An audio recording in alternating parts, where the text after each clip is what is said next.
So we started it for the same reason most people in my position start that kind of thing, is we wanted to create startups. We thought if we could get founders and create startups, then they'll go on to do amazing things in that startup.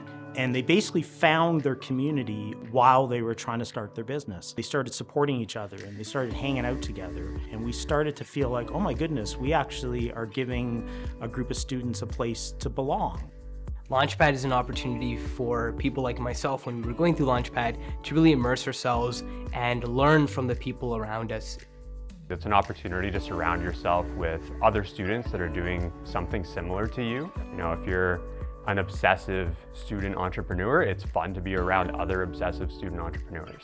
For me, it was an experience where I was able to come up with an idea from scratch, put some serious thought into it, and actually have a goal to work towards and be able to present it on stage to 300 people and get validation of whether or not this was actually a good idea. I hated public speaking.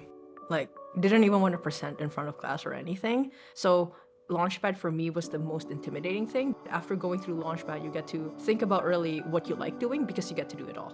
For me, what I took away from Launchpad was mostly just the confidence to be able to go out there and try and pursue my entrepreneurial goals. I didn't want a business. I think Ray would even tell you it was not a business. It was an activist tea project. But then I started to learn about the ways that businesses can tap into markets to solve social problems, and it changed my whole perspective.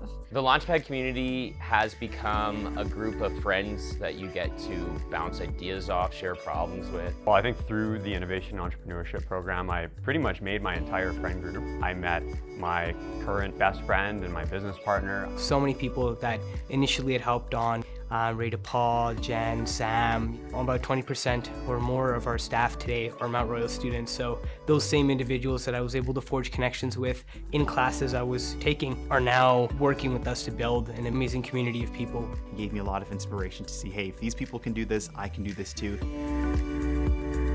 I would say to JMH, thank you so much for investing into the community. I hope that they understand the impact that they have made on each and every one of us. Without that initial $10,000 we got from JMH, I wouldn't have been able to make the mistakes we made right away and learn from that and continue on. And so without that, there wouldn't have been a Deepwater Farms and I wouldn't have been able to be living out my dream.